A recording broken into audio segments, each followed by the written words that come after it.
Hello everyone and welcome back to the channel online Vardaan. जैसा कि आप सबको पता ही है, कल मैंने आपको पूरा स्केड्यूल बता ही दिया था कि हम आज से अपना CTPYQ सीरीज़ स्टार्ट करने वाले हैं, जिसमें हम प्रीवियस ईयर क्वेश्चंस के थ्रू सारे सब्जेक्ट्स के टॉपिक वाइज एक एक करके सारे क्वेश्चंस को सॉल्व भी करेंगे और उनके पीछे का बेसिक कॉन्सेप्ट्स भी अच्छे से समझेंगे।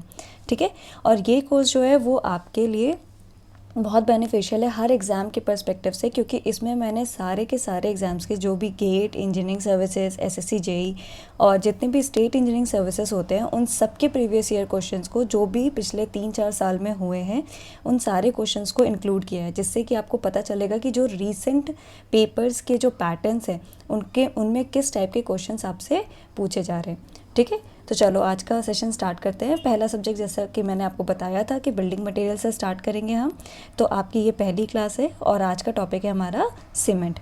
ठीक है, चलो स्टार्ट करते हैं अपने फर्स्ट क्वेश्चन से। तो हमारा फर्स्ट क्वेश्चन है, which one of the following statements is not correct with respect to fly ash. ठीक है, यानी कि यहाँ पे क्या है हमारा कि फ्लाई ऐश को देखते हुए हमें ये चारों स्टेटमेंट्स को पढ़ना है। उसके बाद हमें बताना है कि कौन सा इस स्टेटमेंट है जो हमारे फ्लाई ऐश के रिगार्डिंग में करेक्ट नहीं है। ठीक है, तो हमारा फर्स्ट ऑप्शन है, as a part of replacement of cement in range of 15 to 30%, fly ash reduces the strength in the initial period, but once the pozzolanic process started sets in, higher strength can be obtained। ठीक है, तो ये हमारा क्या बोल रहा है कि as a part of replacement of cement. ठीक है, इसने क्या बोला है कि रिप्लेसमेंट ऑफ सीमेंट हम करते हैं कितना, 15 to 30% रिप्लेसमेंट करते हैं हम सीमेंट का, किससे, फ्लाई ऐश से। तो ये क्या करता है कि reduce the strength in the initial period.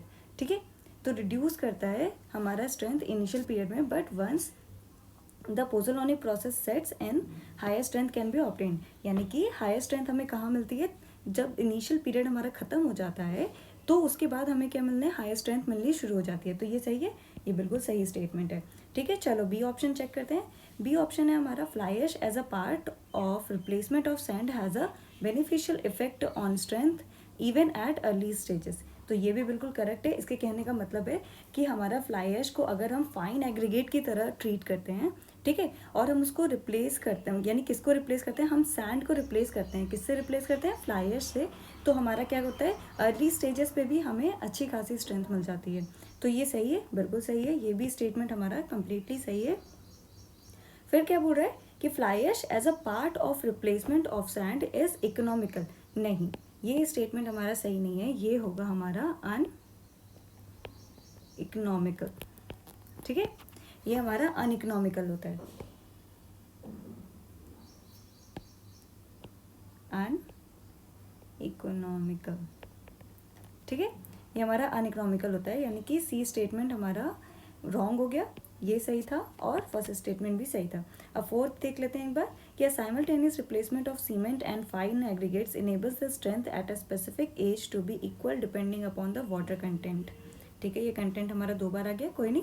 ठीक है, तो ये स्टेटमेंट भी सही है, हमारे वाटर कंटेंट के ऊपर भी हमारा डिपेंड करता है कि हम जो सीमेंट और फाइन एग्रीगेट हमारा यूज़ कर रहे हैं उसकी strength at a particular specified age हमारी कितनी होगी और कैसी होगी। ठीक है, तो वाटर कंटेंट भी हमारा इसमें बहुत ही ज़्यादा प्रैक्टिकल रोल प्ले करता है। क्लियर हो गया, यानी ये स्टेटमेंट भी सही है। तो हमारा कौन सा ऑप्शन सही हो गया, हमारा ऑप्शन सी जो है वो बिल्कुल करेक्ट आंसर है। क्लियर हो गया, चलो नेक्स्ट क्वेश्चन पे पढ़ते हैं। ये मैंने आपको बता दिया, ठीक है, ये सारी चीज़ें मैंने आपको समझाई दी है। अब ये देखो, एक चीज़ और मैं आपको बताना चाहती हूँ यहाँ पे, कि यहाँ पे क्या होता है कि जब फ्लाई ऐश हम यहाँ पे 15 to 30% सीमेंट को जब हम रिप्लेस करते हैं किससे, फ्लाई ऐश से, तो वो क्या करता है कि स्ट्रेंथ को रिड्यूस करता है, कितने पीरियड के लिए, 3 मंथ्स के लिए। ठीक है, इनिशियली, अब आप ये मत बोलना कि बिल्कुल 3 मंथ्स होते ही, मतलब ये एक अप्रॉक्सीमेट पीरियड है जिसमें आपको दिखेगा कि इसमें स्ट्रेंथ कम होगी, लेकिन ठीक है, यानी वंस फिर sufficient calcium hydroxide has been liberated to start pozzolanic action, यानी कि जब तक हमारा हाइड्रेशन कंप्लीट नहीं हो जाता तब तक हमारी स्ट्रेंथ रिड्यूस होगी। लेकिन एक बार हाइड्रेशन कंप्लीट अप्रॉक्सीमेटली जो कंप्लीट हो जाता है तो उसके बाद जैसे ही पोज़ोलॉनिक रिएक्शन हमारा स्टार्ट होता है तो हमारी क्या होती है, स्ट्रेंथ बढ़ना शुरू हो जाती है, यानी rate of development of strength increases rapidly and equality can be obtained after 1 to 3 months। Clear हो गया ये चीज़, यानी कि स्टार्टिंग के 3 मंथ्स में ये डोमिनेटिंग होता है, फिर 3 मंथ्स के बाद हमारा ये डोमिनेट होने लगता है। दैट मीन्स कि इसकी वजह से हमारा क्या होता है कि स्ट्रेंथ इनिशियली हमारी रिड्यूस होती है और बाद में इसके कम होने के बाद हमारा क्या होता है, स्ट्रेंथ इंक्रीज होना चालू हो जाता है। अब देखो यहाँ पे मैंने आपको बता ही दिया कि अगर हम क्या करते हैं कि फ्लाई ऐश को फाइन एग्रीगेट की तरह यूज़ करते हैं इन प्लेस ऑफ सैंड, तो हमारा क्या होता है कि ये बेनिफिशियल होता है स्ट्रेंथ के लिए, लेकिन और ये अनइकोनॉमिकल भी होता है। ठीक है, यानी मतलब अगर हमारे प्रोजेक्ट का जो कॉस्ट है वो हमारा बहुत तेज़ी से इंक्रीज होने लगेगा अगर हम फ्लाई ऐश को as a fine aggregate use करेंगे। तो चलो नेक्स्ट क्वेश्चन पे चलते हैं। तो हमारा नेक्स्ट क्वेश्चन है कि which one of the following statement is not correct with respect to properties of cement. चलो ठीक है, एक एक करके ऑप्शंस देखते हैं। Highly reactive pozzolana enhance the early stage strength of the composite cement. नहीं, ये बिल्कुल गलत है। स्टार्टिंग में क्या होता है, हमारा वो लोअर रेट ऑफ डेवलपमेंट, यानी कि हमारा क्या होता है, इनिशियली इसका स्ट्रेंथ कम होता है, फिर धीरे धीरे इसकी स्ट्रेंथ हमारी बढ़ती चली जाती है। ठीक है, तो ये हमारा गलत हो गया। फिर उसके बाद क्या है कि pozzolanic activity defines pore structure which decreases electrolytic resistance of concrete. बिल्कुल, ये बिल्कुल हमारा करेक्ट ऑप्शन है। फिर नेक्स्ट क्या है हमारा कि the expansion due to alkali silica reaction can be controlled by replacement of as high as 60% of OPC with the high calcium pozzolana. ठीक है, तो सही बात है। हमारा यहाँ पे क्या होता है, जो एक्सपेंशन होता है किसकी वजह से, अल्कली और सिलिका रिएक्शन की वजह से वो हमारा कंट्रोल हो जाता है। किसकी वजह से, हाई कैल्शियम पोज़ोलाना की वजह से। बिल्कुल सही है ये। फिर नेक्स्ट क्या हमारा, such high amount of replacement cements result in higher accelerated carbonation depths compare to pure use of OPC only. ठीक है, तो अब ये क्या बोल रहा है कि such higher amounts of replacement cements. ठीक है, कि हम क्या करते हैं कि सीमेंट को हम रिप्लेस करते हैं ज़्यादा से ज़्यादा कार्बोनेशन डेप्थ पे। ठीक है, हाई एक्सेलरेटेड कार्बोनेशन डेप्थ पे एज़ कम्पेयर टू प्योर, यानी कि हम प्योर OPC जनरली वहाँ पे यूज़ नहीं करते हैं जहाँ पे हम वाटर में काफ़ी हाई डेप्थ्स पे जाते हैं। ठीक है, क्लियर हो गया। तो ये भी हमारा सही है। अब क्या है, यानी कि हमें क्या बताना था यहाँ पे, नॉट करेक्ट। तो हमारा नॉट करेक्ट जो हो जाएगा वो होगा हमारा ऑप्शन ए। अब बेसिकली देख लेते हैं कि हमारा पोज़ोलॉनिक सीमेंट होता क्या है। तो पोज़ोलॉनिक सीमेंट हमारा क्या होता है, मिक्सचर होता है किसका, हमारा पोर्टलैंड सीमेंट यानी OPC का, OPC प्लस हमारा पोज़ोलॉनिक मटेरियल का। अब पोज़ोलॉनिक मटेरियल क्या क्या हो सकते हैं, पोज़ोलॉनिक मटेरियल का। ठीक है, तो अब क्या है कि यहाँ पे पोज़ोलॉनिक मटेरियल्स में हमें क्या क्या मिल जाएगा, blast furnace slag, rice husk ash, सुर्खी और फ्लाई ऐश। अभी हमने फ्लाई ऐश देखा और यहाँ पे फ्लाई ऐश को हम पोज़ोलॉनिक मटेरियल की तरह भी यूज़ कर सकते हैं। ठीक है, अब इनको कैसे मिक्स करते हैं, या तो हम नेचुरल तरीके से भी मिक्स कर सकते हैं या फिर आर्टिफिशियल तरीके से भी हम इसको मिक्स कर लेते हैं। अब एक एक करके इसकी प्रॉपर्टीज़ कर लेते हैं। देखो, हायर वाटर टाइटनेस, अब मैंने आपको पीछे बताया जो आपका डी ऑप्शन था। ठीक है, यहाँ पे आपको मैंने बताया कि वाटर के लिए होता है, तो यानी हायर वाटर टाइटनेस होता है इसमें, यानी कि वाटर के साथ ये मिक्स होकर फ्लो नहीं करना इतना इजीली शुरू कर देता है। क्लियर हो गया, तो हायर वाटर टाइटनेस हो गया हमारा यहाँ पे। फिर नेक्स्ट क्या है, हायर रेजिस्टेंस अगेंस्ट एक्सपेंशन, यानी कि ऐसा भी नहीं है कि वाटर के प्रेजेंस में ऐसा नहीं है कि ये एक्सपैंड बहुत ज़्यादा करना लगेगा, या फिर बिना वाटर के प्रेजेंस के भी ऐसा नहीं है, मतलब कि एक ही बार ये सेट होने के बाद ये एक्सपैंड नहीं करता है ज़्यादा। ठीक है, फिर इसमें हायर प्लास्टिसिटी होती है। क्लियर, फिर higher resistance against the attack of chlorides and sulphates. ठीक है, यानी कि जहाँ पे भी हमारे क्लोराइड्स और सल्फेट प्रेजेंट होते हैं वहाँ पे हम इस सीमेंट को यूज़ कर सकते हैं। क्यों, क्योंकि इसकी रेजिस्टिविटी जो होती है क्लोराइड और सल्फेट के अगेंस्ट में वो काफ़ी हाई होती है। क्लियर हो गया। फिर क्या बोल रही है, lower the rate of development of strength, that is decreases early strength but ultimate strength is comparable with ordinary Portland cement. ठीक है, यानी कि मैंने अभी बताया था कि इनिशियली क्या होती है कि इनिशियली इसकी स्ट्रेंथ काफ़ी कम होती है, लेकिन बाद में धीरे धीरे ये अपनी स्ट्रेंथ बढ़ा लेता है, और वो किसके कंपेरेबल होती है, हमारे OPC के कंपेरेबल होती है। क्लियर हो गया। अब ये क्या बोल रहा है कि लो हीट ऑफ हाइड्रेशन, यानी कि अब इसमें हीट ऑफ हाइड्रेशन जो हमारी रिलीज़ होती है वो भी काफ़ी कम होती है। तो हम ऐसी जगह पे इसको बहुत आसानी से यूज़ कर सकते हैं जहाँ पे भी हमें heat of hydration come liberate करने की ज़रूरत हो। ठीक है, क्लियर हो गया। चलो नेक्स्ट क्वेश्चन पे चलते हैं। नेक्स्ट क्वेश्चन है हमारा, hydration of which compound is responsible for increase in strength of cement in later stages. ठीक है, यानी लेटर स्टेजेस में हमारे कौन सा बोक्स कंपाउंड है, यानी इन चारों में से आपको ये चीज़ तो क्लियर हो गया होगा कि ये चारों क्या है हमारे, ये चारों हमारे बोक्स कंपाउंड है। सॉरी, ठीक है, ये हमारे बोक्स कंपाउंड है। तो अब ये पूछ रहा है कि कौन से ऐसे बोक कंपाउंड है जो हमारा लेटर स्टेज में, यानी लेटर स्टेज में हमारे स्ट्रेंथ ऑफ सीमेंट को इंक्रीज करता है। तो कौन सा होगा हमारा डाइकैल्शियम सिलिकेट। ठीक है, यानी ये C2S है। क्लियर हो गया।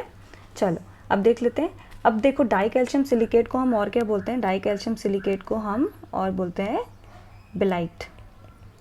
ठीक है, ये हमारा बिलाइट होता है। अब क्या होता है, डाइकैल्शियम सिलिकेट जो होता है वो हाइड्रेशन, यानी कि सबसे पहले क्या होता है कि डाइकैल्शियम सिलिकेट का हमारा हाइड्रेशन होता है कितने टाइम में, ये विद इन 1 ईयर होता है। कितने टाइम में होता है हमारा, विद इन, यानी डाइकैल्शियम सिलिकेट फॉर्म कितने टाइम में होता है, तो विद इन 1 ईयर। ठीक है, इसका फॉर्मेशन हो जाता है। फिर क्या होता है कि हमारा नेक्स्ट क्या होता है कि it also increases the resistance of cement against the attack of chemical and acid. यानी कि और क्या हो गया, पहला इसको बेलाइट बोलेंगे, दूसरा फॉर्म कितने टाइम में होता है, ये विद इन 1 ईयर। फिर तीसरा हमारा क्या हो जाएगा, ये है resistant against chemicals and acids. ठीक है, क्लियर हो गया। अब क्या है कि अब इसमें क्या होता है कि अगर कोई कंस्ट्रक्शन प्रोग्रेसिव, जिस कंस्ट्रक्शन में हमें प्रोग्रेसिव स्ट्रेंथ चाहिए, यानी कि हमें स्टार्टिंग में नहीं चाहिए कि हाँ स्टार्टिंग में हम चाहते हैं कि स्टार्टिंग में ठीक है थोड़ी बहुत भी स्ट्रेंथ रहे तो हमें चलेगा, लेकिन हमें जो बाद की स्ट्रेंथ चाहिए वो ज़्यादा चाहिए। तो हमें क्या करना पड़ेगा, हमें इसकी क्वांटिटी, यानी हमें डाइकैल्शियम सिलिकेट की जो क्वांटिटी यानी प्रपोर्शन होगा अपने सीमेंट में वो हमें इंक्रीज़ करना पड़ेगा। और बेसिकली हमारा ये कहाँ यूज़ होता है, ये हमारा यूज़ होता है generally it is used in hydraulic structures. ठीक है, हमारा कहाँ बेसिकली यूज़ होता है, ये बेसिकली हमारा यूज़ होता है हाइड्रोलिक स्ट्रक्चर्स में। ठीक है, तो चलो यही सारी चीज़ें जो भी मैंने आपको समझाई वो मैंने आपको लिख के भी दे दी है, ताकि आपको जब ये PDF मिले तो आप अपने इस लेक्चर को रिवाइज भी कर सको, ताकि कि अगर कभी भी इससे रिलेटेड कोई क्वेश्चन आएगा आपका तो वो आपका मिस नहीं होगा। ठीक है, चल नेक्स्ट क्वेश्चन पे चलते हैं। नेक्स्ट क्वेश्चन है हमारा, the creep strain of cement attains is terminal value by. अब देखो क्रीप स्ट्रेन अपनी टर्मिनल वैल्यू मतलब कि इसकी अल्टीमेट जो फाइनल वैल्यू होगी। ठीक है, यानी कि उसके बाद ये क्रीप स्ट्रेन क्या होगा, ये इंक्रीज होगा, लेकिन इतनी स्लो स्पीड से, इतनी नेग्लिजिबल स्पीड से कि हमें उसको ज़्यादा कंसर्न करने की ज़रूरत नहीं पड़ेगी। ठीक है, वो ज़्यादा कंसर्नेबल नहीं होगा हमारे लिए। तो बेसिकली क्या होगा कि the creep strain of cement attains its terminal value by, तो क्या होगा ये हमारा 5 ईयर्स। ठीक है, यानी 5 ईयर्स तक में ये हमारी अपना maximum to maximum creep strain हमारा अटेन कर लेता है। उसके बाद जो क्रीप स्ट्रेन की जो इंक्रीजिंग रेट होती है वो बहुत ही ज़्यादा कम होती है, इतनी कम कि हम उसको ऑलमोस्ट निगलेक्ट कर सकते हैं। ठीक है, तो हमारा C ऑप्शन करेक्ट ऑप्शन हो गया। ठीक है, चलो मैंने आपको बता ही दिया यहाँ पे कि हमारा क्या है कि टर्मिनल वैल्यू इसकी हमारी 5 ईयर्स होती है। फिर उसके बाद क्या होता है कि अब क्या है कि क्रीप स्ट्रेन होता क्या है, तो ये किसकी वजह से कॉज होता है, तो it is a continuous sustained load for long term. यानी लोडिंग की वजह से जो भी हमारा स्ट्रेन डेवलप होता है हमारे स्ट्रक्चर में उसे हम क्या कहेंगे, क्रीप स्ट्रेन। ठीक है, और ये ओवर द टाइम होता है और काफ़ी लंबा टाइम होता है। ठीक है, तो अब इसमें देख लेते हैं कि हमारा जो स्ट्रक्चर का है कि जनरली स्ट्रक्चर में हमारा 80 to 85% जो श्रिंकेज स्ट्रेन है वो स्टार्टिंग के 6 मंथ्स में आ जाता है, और जो हमारा क्रीप स्ट्रेन है उसका जो 75% होता है वो हमारा 12 मंथ्स में ही आ जाता है। ठीक है, ऐसा नहीं है कि 12 मंथ्स में, यानी 1 ईयर में अगर हमारा 75% आ गया तो बाकी के 25% हमारा कंसर्न नहीं है। कंसर्न हमारा बेसिकली कब पूरी तरीके से ख़त्म होगा, आफ्टर 5 ईयर्स। ठीक है, तो 5 ईयर्स के बाद हमारा क्या होगा, वो इतना स्लो हो जाएगा कि बहुत ही ज़्यादा, मतलब वो बिल्कुल नेग्लिजिबल होगा और वो हमारा एरिया ऑफ कंसर्न नहीं रह जाएगा। क्लियर हो गया। चलो नेक्स्ट क्वेश्चन देखते हैं।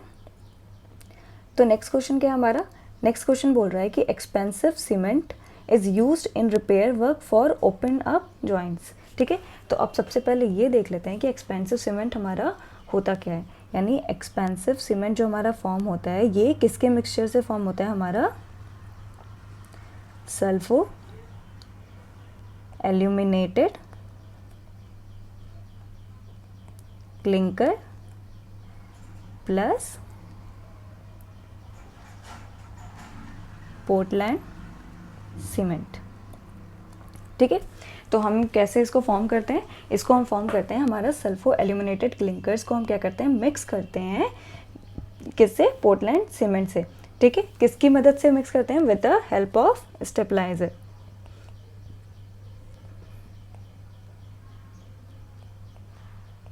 ठीक है, with the help of stabiliser. अब क्या होता है कि जब एक्सपेंसिव सीमेंट को हम वाटर के साथ मिक्स करते हैं और एक पेस्ट रेडी करते हैं, तो क्या होता है कि उस ड्यूरेशन में, यानी कि जब तक वो सेट हो रहा होता है और हार्ड हो रहा होता है, तो उस ड्यूरेशन में हमारा क्या होता है कि इसका जो वॉल्यूम है वो सिग्निफिकेंटली इंक्रीज़ करता है, शायद इसीलिए इसका नाम एक्सपेंसिव सीमेंट है। क्लियर हो गया। फिर क्या है कि उसके बाद क्या होता है कि बेसिकली ये सेल्फ स्ट्रेसिंग सीमेंट होता है, इसको हम और क्या बोलेंगे, अगर सेल्फ स्ट्रेसिंग सीमेंट। ठीक है, इसको हम लोग सेल्फ स्ट्रेसिंग सीमेंट भी बोलते हैं। और ये बेसिकली क्या कहाँ कहाँ यूज़ होता है, तो बेसिकली मैं आपको बता दूँ, ये हमारा होता है प्रेशर ट्यूब्स और फिटिंग्स, यानी कि जो हमारा फिटिंग्स होता है सेल्फ स्ट्रेसिंग रेनफोर्स कंक्रीट में। ठीक है, हमारी जितनी भी हमारे प्रेशर ट्यूब्स और फिटिंग्स होती हैं वहाँ पे बेसिकली हमारा ये यूज़ होता है। क्लियर हो गया। फिर हमारा ये फ्रिक्वेंटली कहाँ यूज़ होता है, तो फ्रिक्वेंटली हमारा यूज़ होता है कि जो हमारी सीलिंग होती है, तो सीलिंग जॉइंट्स होते हैं हमारे जो basically for expansion joint cement. ठीक है, यानी एक्सपेंशन जॉइंट सीमेंट जहाँ पे भी हमें लगता है कि यहाँ पे हमारा क्या कहते हैं कि एक्सपेंशन हो सकता है सीमेंट का, तो वहाँ पे बेसिकली जॉइंट्स पे हम इसको यूज़ करते हैं। यानी कि इस हिसाब से देखा जाए तो हमारा जो फर्स्ट ऑप्शन है वो हमारा करेक्ट हो गया।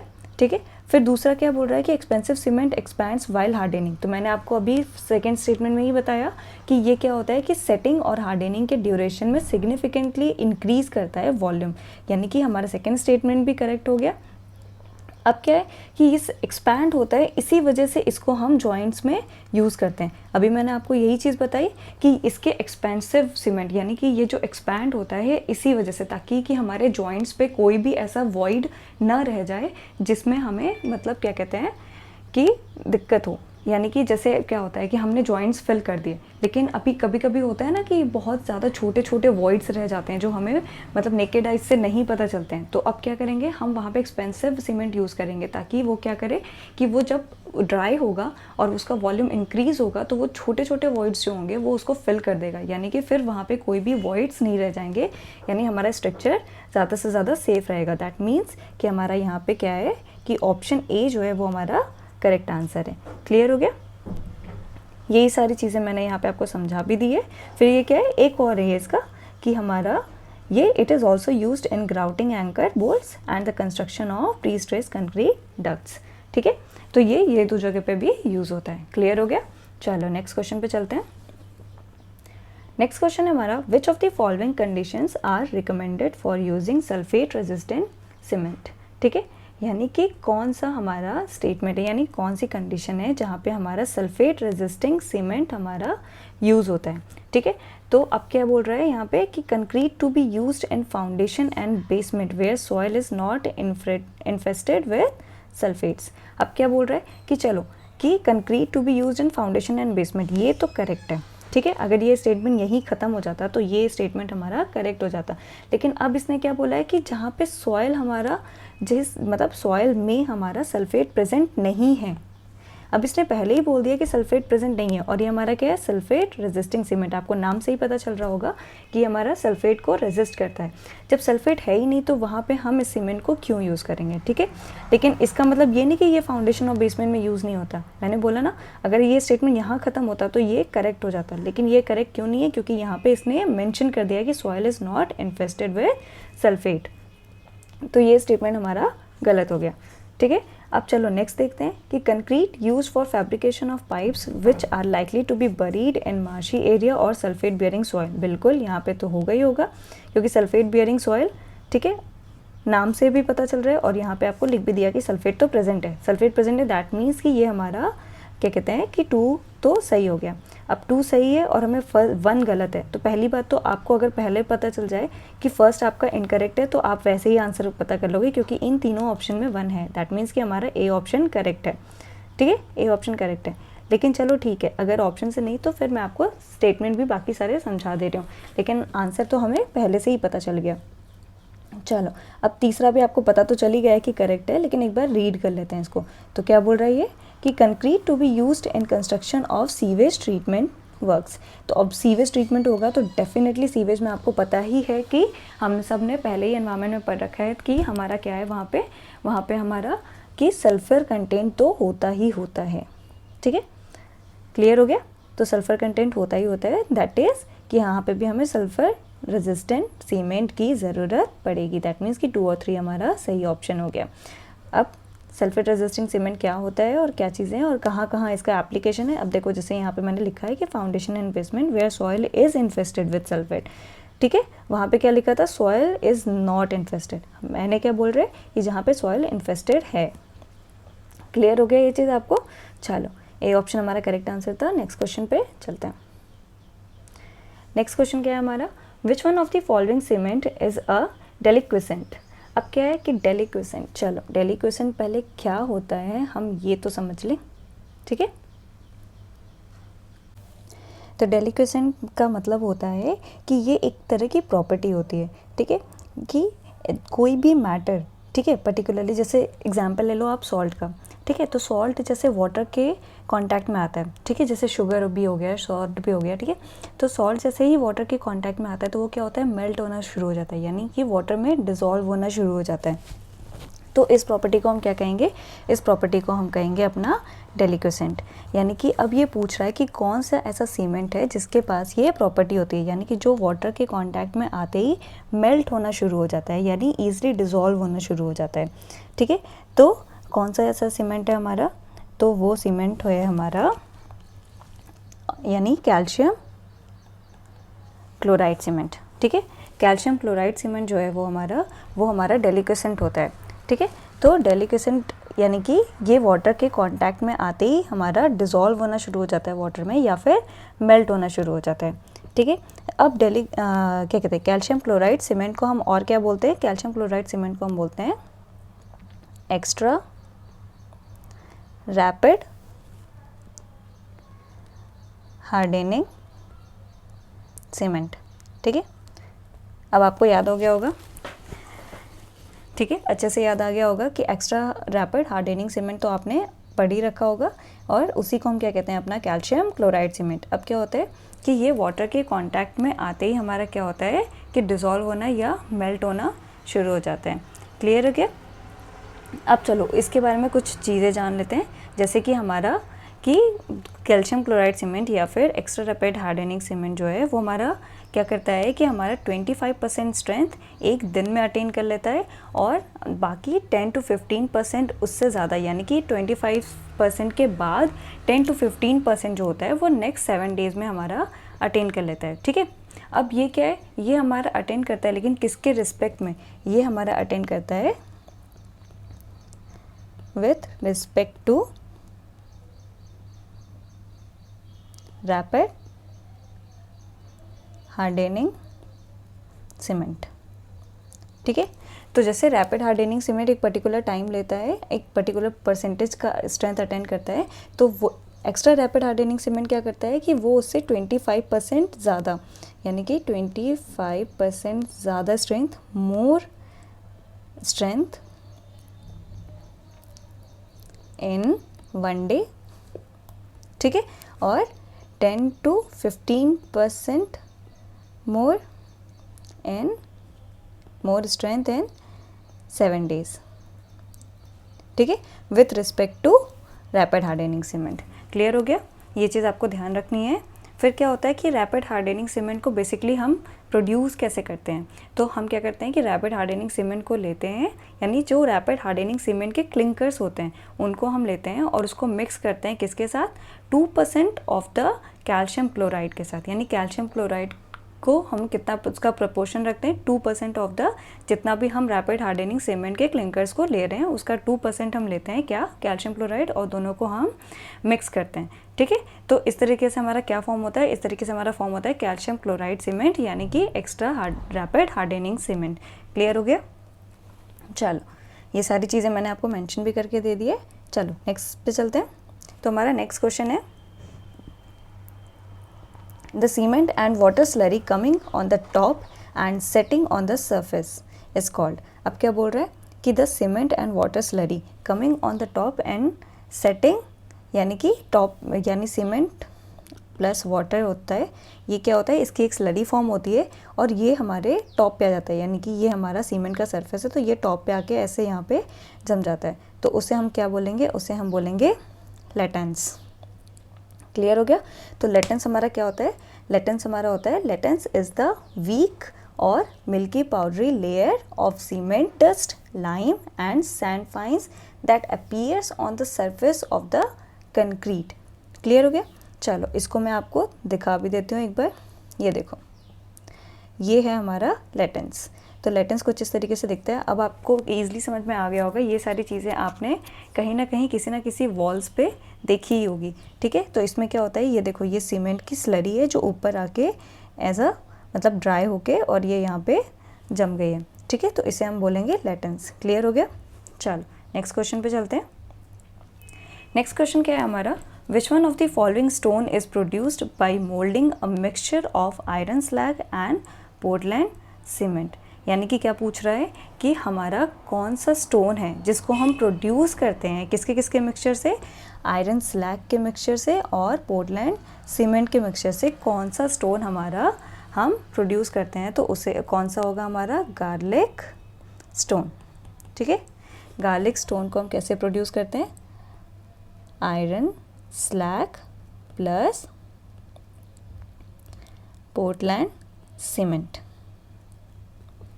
ठीक है, क्लियर हो गया। और ये क्या है, ये है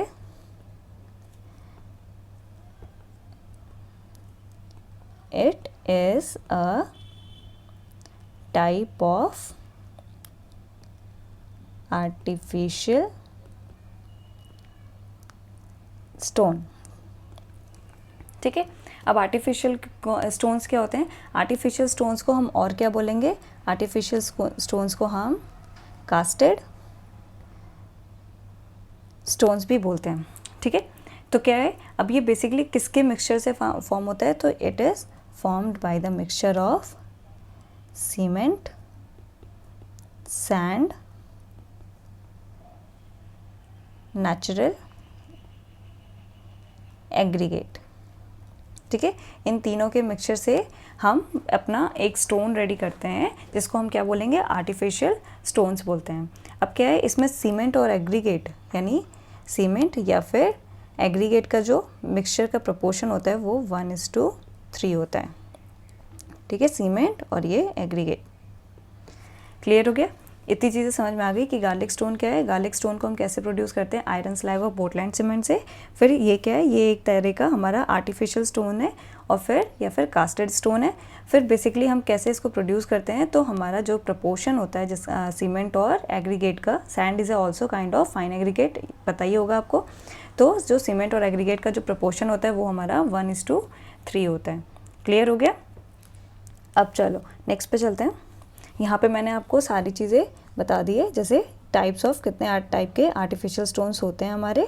ठीक है, तो कौन कौन से होते हैं, रैंसम होता है, कंक्रीट ब्लॉक होता है, आर्टिफिशियल मार्बल होता है, फिर बिटुमिनस स्टोन होता है, विक्टोरिया स्टोन होता है, गार्लिक स्टोन होता है, इंपेरियल स्टोन होता है। ठीक है, क्लियर हो गया। तो हमारे इतने टाइप के ये आर्टिफिशियल स्टोन्स होते हैं। क्लियर हो गया। तो ये सारी चीज़ें आप पढ़ सकते हो यहाँ से। ओके, चलो फिर नेक्स्ट क्वेश्चन पे चलते हैं। नेक्स्ट क्वेश्चन है हमारा, air permeability method is use to determine soundness of cement, setting time, fineness of cement, resistant of cement. ठीक है, यानी कि अब क्या पूछ रहा है कि एयर परमेबिलिटी मेथड हमारा किस चीज़ के लिए यूज़ होता है, तो ये हमें अच्छे से पता है, ये हमारा क्या होगा, फाइननेस ऑफ सीमेंट। क्लियर हो गया। तो किसके लिए यूज़ होता है हमारा, फाइननेस ऑफ सीमेंट के लिए। अब एयर परमेबिलिटी जो मेथड है वो हमारा फाइननेस ऑफ सीमेंट के लिए होता है। और कौन सा मेथड है, एक और मेथड है फाइननेस ऑफ सीमेंट के लिए, वो है हमारा सीव मेथड। ठीक है, तो सीव मेथड भी एक ऐसा मेथड है जो हमारा किसके लिए यूज़ होता है, हमारा फाइननेस ऑफ सीमेंट के लिए यूज़ होता है। क्लियर हो गया। अब देखो, अब क्या है कि कौन सा एपरेटस हम यूज़ करते हैं। ठीक है, एयर परमेबिलिटी में कौन सा एपरेटस हम यूज़ करते हैं, तो वो हम यूज़ करते हैं ब्लेन एयर परमेबिलिटी एपरेटस। ठीक है, प्लेन्स एयर परमेबिलिटी एपरेटस हम यूज़ करते हैं अपना। क्लियर हो गया। अब क्या है कि देखो यहाँ पे क्या है, plain air permeability apparatus is used for determining the fineness of Portland cement. Clear हो गया। फिर अब क्या है कि ये क्या मेज़र करता है, किस यूनिट में मेज़र करता है, तो ये स्पेसिफिक सरफेस एरिया में मेज़र करता है फाइननेस ऑफ मटेरियल को। ठीक है, और किस में बताता है हमारा, ये स्क्वायर सेंटीमीटर पर ग्राम। क्लियर हो गया। तो हमारा क्या होता है, ये स्पेसिफिक एरिया को मेज़र करता है और कौन से यूनिट में हमारा बताता है, तो वो होता है हमारा स्क्वायर सेंटीमीटर पर ग्राम, यानी 1 ग्राम कितने स्क्वायर सेंटीमीटर्स में हमारा स्प्रेड हो रहा है। क्लियर हो गया। अब क्या है कि it is a practically a manometer, it in the U2 form. One arm of the manometer is provided at the top with the conical socket to form at a air tight fit with the conical surface of the cell. अब ये देखो यहाँ पे क्या है, यहाँ पे आपको दिख रहा है कि ये आपका यू शेप ये बना हुआ है। ठीक है, एपरेटस आप देख सकते हो फिगर में, ये आपका U2 फॉर्म में होता है, ये कुछ इस तरीके से दिखता है। और फिर हमारा क्या होता है कि specific surface is expressed as a total surface area in square metre. यानी जो भी हमारा सरफेस आता है, यानी जो भी स्पेसिफिक सरफेस हमारा फाइननेस के लिए आता है, उसको हम किससे रिप्रेजेंट करते हैं, स्क्वायर मीटर्स में। ये आपको मैंने पहले ही बता दिया। Of all the cement particles in 1 kilogram of the cement. ठीक है, यानी कि 1 किलोग्राम में या फिर हम पर ग्राम में भी इसको कन्वर्ट कर सकते हैं। क्लियर हो गया। चल, एपरेटस आपका इस तरीके से दिखता है, ये हमारा प्लेन्स एयर परमेबिलिटी एपरेटस है। चल नेक्स्ट क्वेश्चन पे चलते हैं। फाइनर grinding cement results in early development of strength. अब क्या बोल रहा है कि ये बोल रहा है कि फाइनर ग्राइंडिंग सीमेंट हमारा जो है रिजल्ट करता है किसमें, हमारा in early development of strength. सही बात है, जितने फाइन पार्टिकल्स होते हैं वो इतनी ईजिली सेट होंगे और जितनी जल्दी सेट होंगे उतनी ही जल्दी वो अपनी स्ट्रेंथ को गेन करेंगे। तो this statement is completely correct.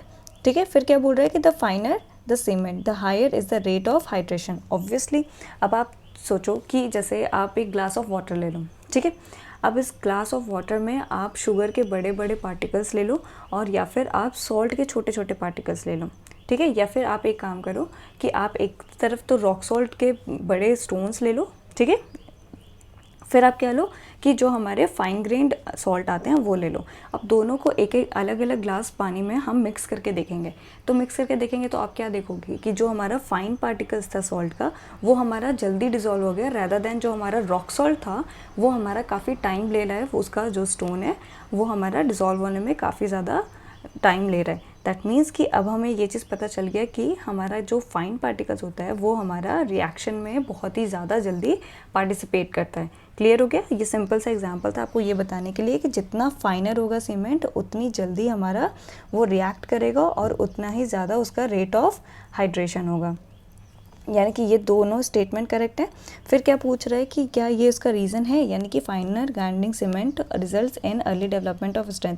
Early development के लिए क्या चाहिए कि रेट ऑफ हाइड्रेशन फास्ट होना चाहिए, और रेट ऑफ हाइड्रेशन फास्ट होने के लिए हमारा जितना फाइनर होना चाहिए सीमेंट। हाँ, तो ये यानी कि ए ऑप्शन कि it is the correct explanation also. Clear हो गया ये चीज़।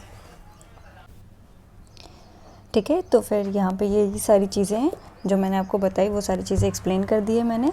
तो एक बार और देख लेते हैं कि the fineness of cement has a important bearing on the rate of hydration and hence on the rate of gain of strength. ठीक है, यानी कि इसकी किसकी किसकी इंपॉर्टेंस होती है, रेट ऑफ हाइड्रेशन की, फिर rate of gain of strength की भी। यानी जितना ज़्यादा फाइन सीमेंट होगा उतना ही ज़्यादा हमारा रेट ऑफ हाइड्रेशन होगा, उतना ही ज़्यादा हमारा rate of gain of strength होगा। ठीक है, फिर ये क्या है कि इट ऑल्सो इफेक्ट्स, यानी कि उससे डायरेक्टली प्रोपोर्शनल है किसके, और rate of evolution of heat की। यानी जितना फाइनर सीमेंट होगा उतना ही ज़्यादा हमारा rate of evolution of heat भी होगा। ठीक है, फिर क्या बोल रहा है कि finer cement offers a greater surface area for hydration and hence faster the development of strength. यानी कि क्या बोल रहा है ये कि हमारा जो फाइनर सीमेंट होता है वो हमारा ज़्यादा से ज़्यादा सरफेस एरिया को प्रोवाइड करता है, किसके लिए, हाइड्रेशन के लिए। यानी हाइड्रेशन के लिए हमारा ज़्यादा से ज़्यादा सरफेस एरिया हमारा प्रोवाइड करता है वो। फिर क्या कहता है कि ये हमारा स्ट्रेंथ डेवलपमेंट में भी काफ़ी ज़्यादा हेल्प करता है। यानी कि ये क्या करता है, इंक्रीज़ करता है, किसको इंक्रीज़ करता है, डेवलपमेंट ऑफ स्ट्रेंथ को। ठीक है, याद रखना कि स्ट्रेंथ को इंक्रीज़ नहीं करता है हमारा, ये डेवलपमेंट ऑफ स्ट्रेंथ को इंक्रीज़ करता है। ये चीज़ आप ध्यान रखना है, इसमें कंफ्यूज मत होना।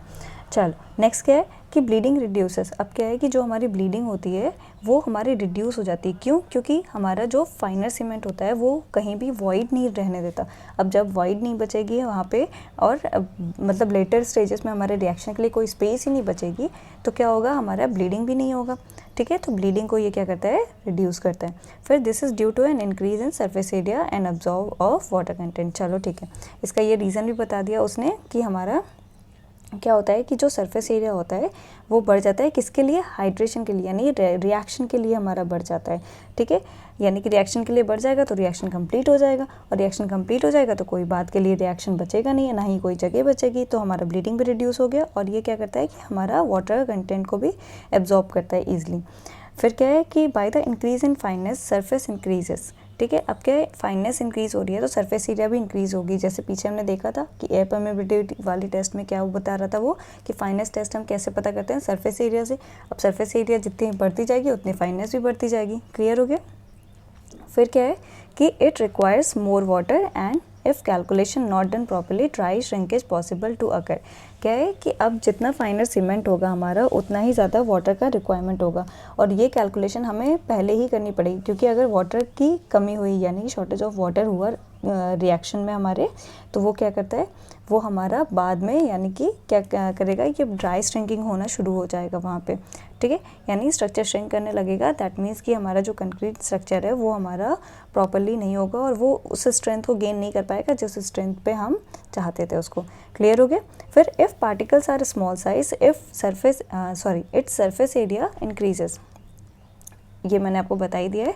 फिर क्या है कि the adhesion between them is increased, यानी एडिशन, मैंने बोला कि बीच में कोई वॉइड नहीं बचेगा। दैट मीन्स कि उनके बीच का जो बॉन्ड होगा वो काफ़ी ज़्यादा बेटर होगा। क्लियर हो गया? चलो नेक्स्ट क्वेश्चन पे चलते हैं।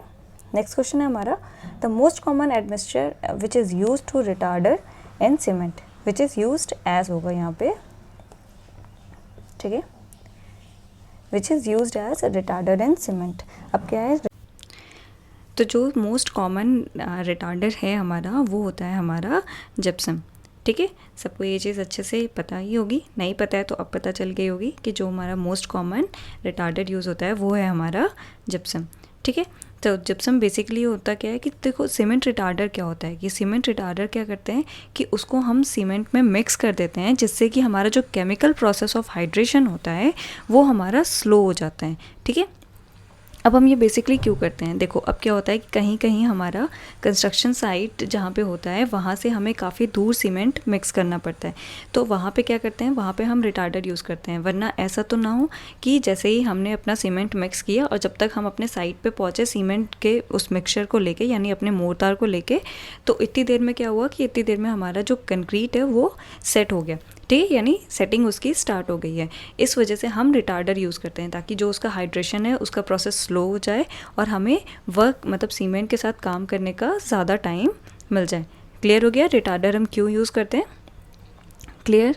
चलो उसके बाद क्या होता है कि हमारा क्या होता है कि द मोस्ट कॉमनली यूज्ड, अब क्या है मोस्ट कॉमनली यूज्ड कौन कौन से ऐसे रिटार्डर होते हैं, तो लिस्ट कौन कौन सी है, जिप्सम हो गया आपका एक। ठीक है, जिप्सम को और क्या बोलते हैं आप, कैल्शियम सल्फेट। ठीक है, जिप्सम को हम और क्या बोलते हैं, कैल्शियम सल्फेट। फिर उसके अलावा और कौन सा रिटार्डर हमें मिल जाता है, और दूसरा रिटार्डर है हमारा कॉमन शुगर। ठीक है, कॉमन शुगर को भी हम रिटार्डर की तरह यूज़ करते हैं। फिर हमारा नेक्स्ट क्या होता है, नेक्स्ट है हमारा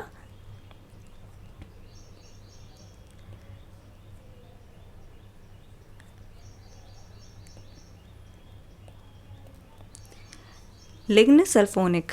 ठीक है, लिग्नसल्फोनिक एसिड्स, ये हमारा तीसरा रिटार्डर है जो हम मोस्ट कॉमनली यानी जनरली हमारा यही तीन यूज़ होता है। कौन कौन सा, जिप्सम हो गया जिसको हम कैल्शियम सल्फेट भी बोलते हैं, दूसरा हमारा कॉमन शुगर हो गया, तीसरा हमारा लिंगोसल्फोनिक एसिड हो गया। क्लियर हो गया?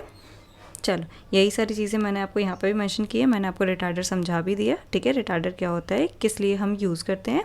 ठीक है, और फिर उसके बाद हमारा क्या है, कौन कौन सा मोस्ट कॉमनली यूज्ड रिटार्डर्स हमारे होते हैं। क्लियर हो गया? चलो नेक्स्ट क्वेश्चन पे चलते हैं। नेक्स्ट क्वेश्चन है हमारा कि which of the following cement is suitable for use in massive concrete structures such as large dams. ठीक है, अब क्या बोल रहा है कि कौन सा हमारा ऐसा सीमेंट है जो सुटेबल है किसके लिए, हमारा मैसिव स्ट्रक्चर्स के लिए। अब देखो यहाँ पे दो चीज़ हमारी मार्क करने वाली है। पहला तो है कि इसने बोला है मैसिव स्ट्रक्चर्स, ठीक है। फिर दूसरा क्या बोल रहा है, लार्ज डैम्स। उसने एग्जांपल दिया है कि कौन कौन किस तरह का मैसिव स्ट्रक्चर हमारा हो सकता है। तो अब यहाँ पे क्या है कि सब लोग ऐसा, बहुत लोग बोलेंगे कि मैम यहाँ पे रैपिड हार्डनिंग सीमेंट भी तो हो सकता है, वो भी तो डैम में यूज़ होता है। हाँ होता है, बिल्कुल आप एकदम सही सोच रहे हो, लेकिन इसका मतलब ये नहीं कि यहाँ पे रैपिड हार्डनिंग सीमेंट हमारा आंसर है। यहाँ पे हमारा आंसर क्या होगा, यहाँ पे हमारा आंसर होगा लो हीट सीमेंट, क्योंकि इसने एग्जाम्पल दिया है डैम्स का, ठीक है। और डैम्स में हमारा लो हीट सीमेंट भी यूज़ होता है। अब क्या बोल रहा है, अगर यहाँ पे सिर्फ इतना बोलता है कि हमारा डैम या फिर हाइड्रोलिक स्ट्रक्चर, तो हम rapid hardening cement answer mark करते हैं। लेकिन यहाँ पे क्या बोल रहा है, यहाँ पे उसने पहले ही बोल दिया कि हमारा मैसिव कंक्रीट स्ट्रक्चर। तो मैसिव कंक्रीट स्ट्रक्चर्स के लिए जो सबसे कॉमनली यूज्ड हमारा सीमेंट है वो है हमारा लो हीट पोर्टलैंड सीमेंट, ठीक है। चलो अब इसको देख लेते हैं थोड़ा डिटेल में। तो हमारा क्या बोल रहा है ये, कि हमारा बोल रहा है low heat Portland cement is particularly suited for making concrete for dams and many other types of water retaining structures, that is bridge, apartment, massive retaining walls, piers, slab, ठीक है। यानी कि वाटर स्ट्रक्चर्स के अलावा भी जो बाकी बड़े बड़े स्ट्रक्चर्स होते हैं वो सारे भी हमारे यहाँ पे इंक्लूड होते हैं, ठीक है। फिर क्या बोल रहा है कि in mass concreting there is often considerable rise in temperature. अब क्यों low heat Portland cement use करते हैं उसका रीज़न बता रहा है ये, कि क्या होता है कि यहाँ पे क्या होता है कि यहाँ पे बहुत ही ज़्यादा अमाउंट में हमारा सीमेंट यानी कंक्रीट यूज़ होता है, ठीक है।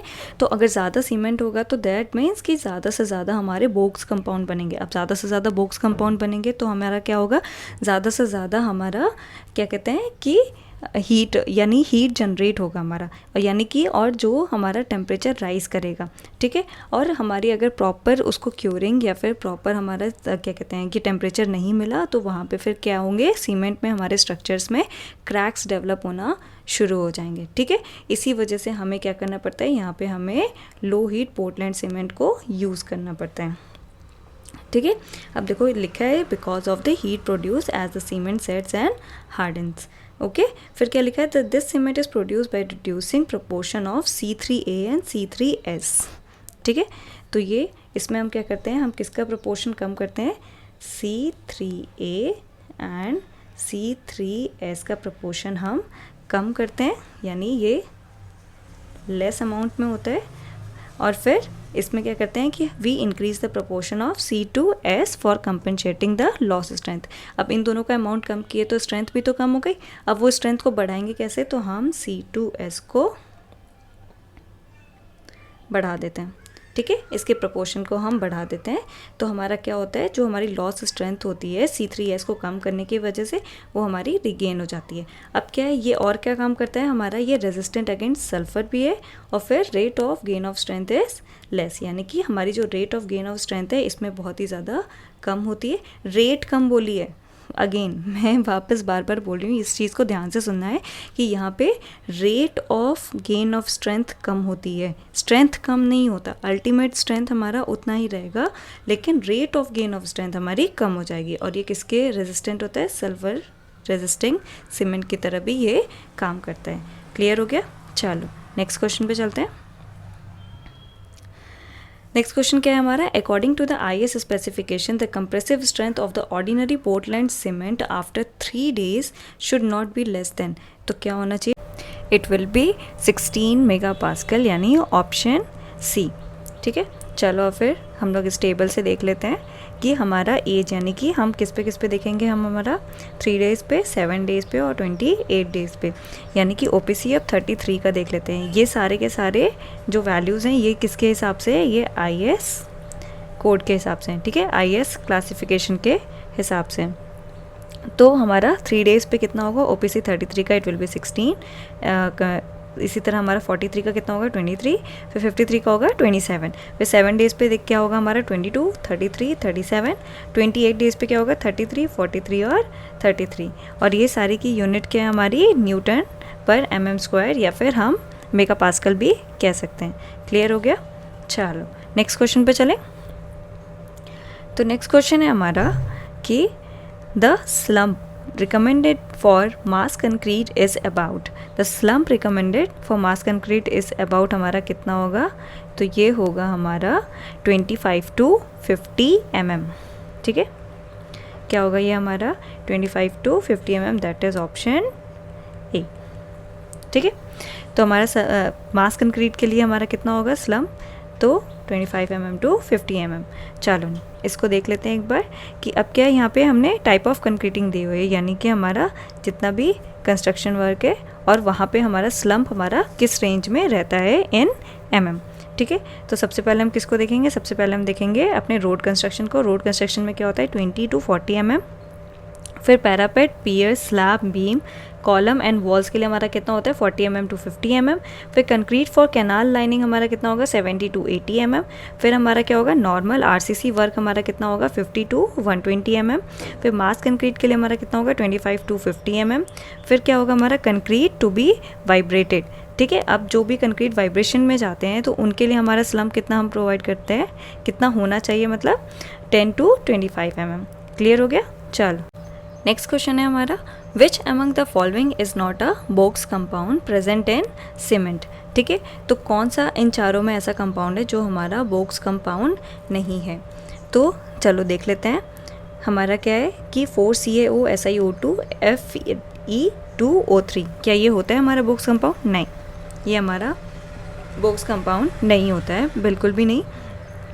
3CaO Al2O3, इसको हम क्या बोलेंगे, हमारा 3Ca ये हो जाएगा हमारा C3A, that is try calcium aluminate. फिर नेक्स्ट ऑप्शन देख लेते हैं 3CaO.SiO2, ये 3Ca इसको क्या बोलेंगे हम, इसको हम अपना बोलेंगे C3S, दैट इज़ हमारा ट्राई कैल्शियम सिलिकेट। फिर नेक्स्ट क्या हो जाएगा 4CaO Al2O3.Fe2O3, ये हमारा क्या हो जाएगा C4AF which is tetra calcium alumina ferrite. ठीक है, लेकिन क्या ये है, तो नहीं, तो हमारा फोर्थ क्या बचा, अब फोर्थ हमारा बचा है C3A, जिसको हम लिख सकते हैं 3CaO.Al2O3, ये हो जाएगा हमारा C3A। तो ये चार हमारे क्या हो गए बोक्स कंपाउंड।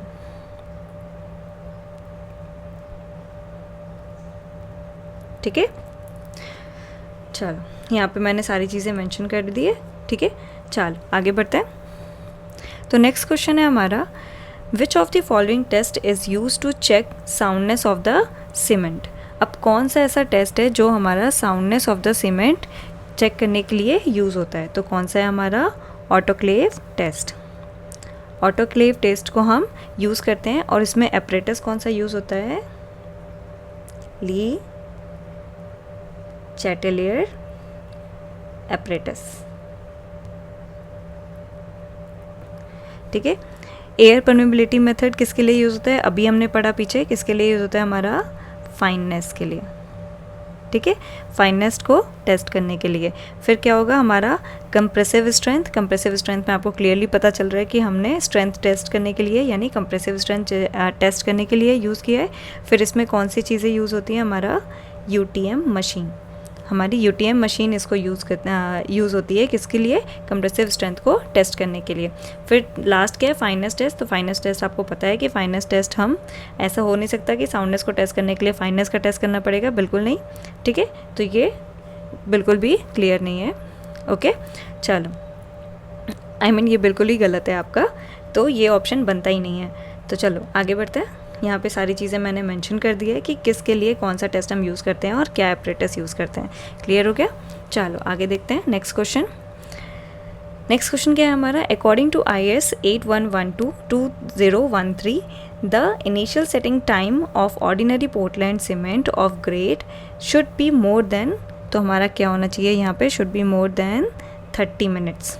ठीक है, तो इनिशियल सेटिंग टाइम हमारा क्या होना चाहिए, should be more than 30 minutes,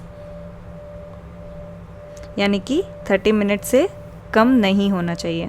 ठीक है, option A will be the correct answer. चलो आगे देख लेते हैं। यहाँ पे यही चीज़ें मेंशन की है मैंने आपकी। सेटिंग टाइम क्या होगा, तो नॉट लेस देन मतलब कि मोर देन 30 मिनट्स होना चाहिए। और यहाँ पे क्या है, final setting time not more than यानी कि लेस देन हमारा 600 मिनट्स होना चाहिए। क्लियर हो गया। चलो नेक्स्ट क्वेश्चन पे चलते हैं। नेक्स्ट क्वेश्चन क्या है हमारा, how much water is added in cement mortar to determine compressive strength of the cement, यानी कि कितना वाटर हमें मिक्स करना पड़ता है हमारे कंप्रेसिव स्ट्रेंथ को टेस्ट करने के लिए।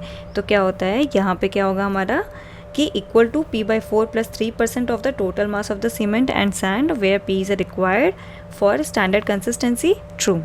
ये हमारा फर्स्ट ऑप्शन ही सही निकल गया, यानी कि हमारे बाकी तीनों ऑप्शंस गलत हैं। चलो अब इसको देख लेते हैं एक बार कि कंप्रेसिव स्ट्रेंथ टेस्ट में हमारा होता क्या है। कंप्रेसिव स्ट्रेंथ टेस्ट में हमारा क्या होता है कि मोर्टार हम बनाते हैं किसका, सीमेंट का और स्टैंडर्ड सैंड का, ठीक है। और स्टैंडर्ड सैंड हम कौन सा यूज़ करते हैं, एनऑर सैंड। फिर अब इसको क्या है कि इसको हम मिक्स करते हैं कौन से प्रपोर्शन में, 1:3 के प्रपोर्शन में हम इसको ऐड करते हैं। फिर हम वाटर क्या ऐड करते हैं, वाटर हम ऐड करते हैं P/4 + 3% by weight of mortar, ठीक है। ये कितना परसेंट हम यूज़ करते हैं, वेट ऑफ मोर्टार के P/4 + 3% को। क्लियर हो गया। फिर क्या होता है, पेस्ट फॉर्म होता है, उस पेस्ट को हम किस में फिल करते हैं, पेस्ट को हम फिल करते हैं हमारा 5000 mm² के एक क्यूबिकल मोल्ड में। क्यूबिकल मोल्ड में हम उसको फिल करते हैं। फिल करने के बाद क्या करते हैं, हम उसको सफिशिएंट ड्यूरेशन के लिए, मतलब जब वो सेट हो जाता है तो फिर उसके बाद हम उसको क्योरिंग के लिए, सफिशिएंट ड्यूरेशन के लिए हम उसको वाटर में इमर्स करके रखते हैं। फिर उसके बाद स्पेसिफाइड एजेस पे, जैसे कि हमारा 1 डे पे, फिर हम क्या करते हैं 7 डेज़ पे उसको टेस्ट करते हैं। फिर उसके बाद हम उसको 28 डेज़ पे टेस्ट करते हैं, ठीक है। तो यहाँ पे क्या करना है, यहाँ पे हम उसको एक पर्टिकुलर एज पे हम क्या करेंगे, जैसे कि हमें 1 डे पे निकालना है तो हम 1 डे के बाद उसको टेस्ट कर लेंगे, तो हमें पता चल जाएगा कि 1 डे पे उसकी कंप्रेसिव स्ट्रेंथ कितनी आ रही है। फिर हमें क्या करना है कि अगर हम को 7 डेज़ पे चाहिए तो 7 डेज़ के बाद हम निकालेंगे उसको, और 7 डेज़ के बाद निकालने के बाद हम फिर उसको टेस्ट करेंगे। अब टेस्ट करने के लिए जो कंप्रेसिव लोड उस पर अप्लाई होता है वो लोड कितना होता है, 35 Nm/mm² का। क्लियर हो गया। जैसे कि मैंने आपको पीछे बता ही दिया कि कंप्रेसिव के लिए क्या करते हैं, हम यूटीएम मशीन को यूज़ करते हैं। क्लियर। चलो नेक्स्ट क्वेश्चन पे बढ़ते हैं।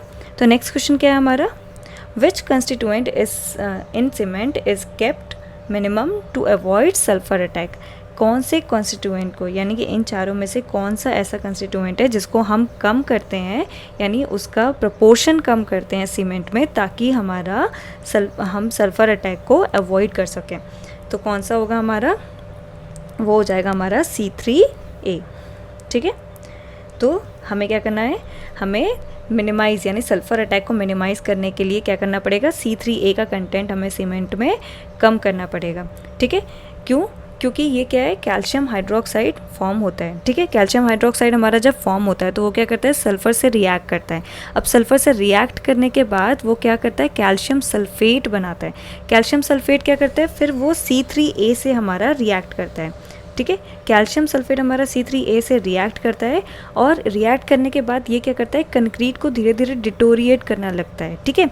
यानी डिग्रेडेशन शुरू हो जाता है किसका, कंक्रीटिंग का।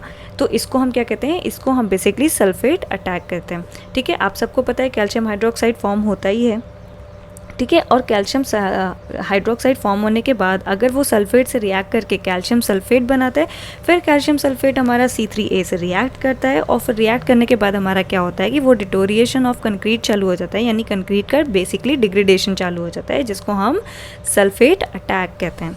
क्लियर हो गया। तो हमें C3A को मिनिमाइज़ करना होगा, ठीक है। यही सारी चीज़ें यहाँ पे हमने आपको बता दी और यहीं पे मेंशन भी है। चलो नेक्स्ट चलते हैं, नेक्स्ट क्वेश्चन पे। नेक्स्ट क्वेश्चन क्या बोल रहा है हमारा कि what is the approximate composition of silicon dioxide SiO2 present in ordinary Portland cement, ठीक है। कि हमारा क्या बोल रहा है कि approximate composition of silicon dioxide present in ordinary Portland cement हमारा कितना होगा। तो अब क्या है कि OPC का आपको सारी चीज़ें पता ही है, ठीक है। तो हमें क्या करना है, हमें सिर्फ और सिर्फ किसका बताना है, हमें SiO2 का बताना है परसेंटेज, जो हमारा होगा 17 to 25%, ठीक है। चलो बाकी का भी देख लेते हैं, बाकी का कितना होता है हमारा। तो लाइम का परसेंटेज हमारा क्या होता है 60 to 67% के बीच में होता है। फिर सिलिका यानी SiO2 अभी हमने देख ही लिया उसका कितना होता है 17 to 25%। फिर एल्यूमिना का होता है 3 to 8%। आयरन ऑक्साइड का हमारा 0.5 to 6% होता है। मैग्नीशिया का हमारा 0.1 to 4% होता है। और सल्फर ट्राईऑक्साइड का हमारा 1 to 3% होता है। फिर सोडा यानी पोटैश या फिर एल्कली भी बोल सकते हो आप, जिसका प्रपोर्शन हमारा 0.5 to 1.3% होता है। क्लियर हो गई ये सारी चीज़ें, समझ में आ गया कि ये क्या प्रपोर्शन है। फिर बोक्स कंपाउंड कैसे बनते हैं और क्या होता है वो सारी चीज़ें मैंने आपको मेंशन कर दी, प्लस पीछे हमने देख भी लिया है कई बार कि बोक्स कंपाउंड हमारा क्या होता है। ठीक है, तो चलो नेक्स्ट टेस्ट पे चलते हैं, नेक्स्ट क्वेश्चन पे चलते हैं। चलो देख लेते हैं ये हमारा क्या है कि हमारा which of the following test is not used for testing fineness of cement. कौन सा टेस्ट हमारा फाइननेस ऑफ सीमेंट टेस्ट करने के लिए यूज़ नहीं होता है, तो वो हमारा कौन सा होगा, वो होगा हमारा डेंसिटी बॉटल मेथड। ठीक है, डेंसिटी बॉटल मेथड। तो डेंसिटी बॉटल मेथड के अलावा क्या ये तीनों यूज़ होते हैं? यस, ये तीनों मेथड हमारे किसके लिए यूज़ होते हैं? फाइननेस ऑफ सीमेंट के लिए। जैसे सी मेथड तो मैंने आपको बता ही दिया था, एयर परमेबिलिटी मेथड भी बता दिया था। अब आपका एक मेथड और मैं नया बता रही हूँ आपको जो फाइननेस ऑफ सीमेंट के लिए यूज़ होता है, वो होता है वैगनर टर्बिडिटी मेथड, जिसको हम सेडिमेंटेशन मेथड भी बोलते हैं। क्लियर हो गया। अब देखो डेंसिटी बॉटल मेथड क्या होता है। तो डेंसिटी बॉटल मेथड बेसिकली हमारा किसके लिए यूज़ होता है? बेसिकली ये मॉडरेट विस्कोसिटी के जो भी लिक्विड होते हैं उनकी डेंसिटी मेज़र करने के लिए यूज़ होता है। तो किसके लिए यूज़ होता है हमारा डेंसिटी बॉटल मेथड यूज़ होता है कि जो भी लिक्विड्स होते हैं हमारे मॉडरेट विस्कोसिटी के, उनकी डेंसिटी मेज़र करने के लिए। क्लियर हो गया, समझ में आ गया डेंसिटी बॉटल मेथड हमारा क्या कहाँ यूज़ होता है। चलो देख लेते हैं, मैंने ये सारी चीज़ें आपको बताई थी, यहाँ पे मेंशन भी कर दिया है ताकि आप बाद में अच्छे से रिवाइज़ कर सको। तो आप भूलो नहीं कि डेंसिटी बॉटल मेथड भी हमने आप पढ़ा था, प्लस एक नया मेथड हमने क्या देखा, सेडिमेंटेशन मेथड को भी देखा, जिसको हम वैगनर टर्बिडिटी मेथड भी बोलते हैं। क्लियर हो गया। चलो नेक्स्ट क्वेश्चन पे चलते हैं। तो नेक्स्ट क्वेश्चन क्या है हमारा? नेक्स्ट क्वेश्चन है हमारा the diameter of a cylinder in a Le Chatelier apparatus. अब पीछे हमने देखा ही था ली चैटेलियर एपरेटस हम कहाँ यूज़ कर रहे थे, हम ऑटोक्लेव टेस्ट में यूज़ कर रहे थे, प्लस किसके लिए, साउंडनेस टेस्ट के लिए। ये सारी चीज़ें आपको लिंक करके याद रखनी पड़ेगी। ठीक है, तो अब क्या है कि यहाँ पे वो क्या बोल रहा है, यहाँ पे इसका पूछ रहा है कि ली चैटेलियर एपरेटस में जो डायमीटर होता है सिलेंडर का, उसका जो हमारा डायमीटर होता है वो कितना होता है। तो डायमीटर हमारा कितना होता है 30 mm। ठीक है, 30 mm होता है, यानी कि option A is the correct answer. अब देखो ली चैटेलियर एपरेटस हमारा दिखता कैसे है, वो कुछ इस तरीके से दिखता है कि यहाँ पे देखो ये आपका सिलेंडर हो गया जिसका आपको डायमीटर दिख रहा है, ये 30 mm है। ठीक है, और ये सिलेंडर की थिकनेस कितनी होती है हमारा 0.5 mm। फिर स्प्लिट यहाँ पे छोटा सा प्रोवाइड होता है, ये स्प्लिट हमारा कितने का होता है 0.5 mm का। और यहाँ पे एक होल्डर होता है, वो होल्डर की लेंथ हमारी कितनी होती है 165 mm। फिर यहाँ पे ग्लास प्लेट और ये सारी चीज़ें होती हैं। ठीक है, तो ग्लास प्लेट है, ग्लास प्लेट को हमने कनेक्ट करके रखा है किससे, यहाँ पे ये जो दोनों ग्लास प्लेट के बीच में डिफरेंस होता है वो होता है हमारा 30 mm का। क्लियर हो गया। आई होप आज का सेशन आपको समझ में आया होगा और अच्छा भी लगा होगा। ठीक है, तो आज के लिए बस इतना ही। अब कल हम लोग एक नए टॉपिक के साथ मिलेंगे और कल का टॉपिक होगा हमारा मोर्टार और लाइम, और हम इसी तरीके से सारे क्वेश्चंस को डिस्कस करेंगे। क्लियर हो गया। चलो आज के लिए बस इतना ही। Thank you.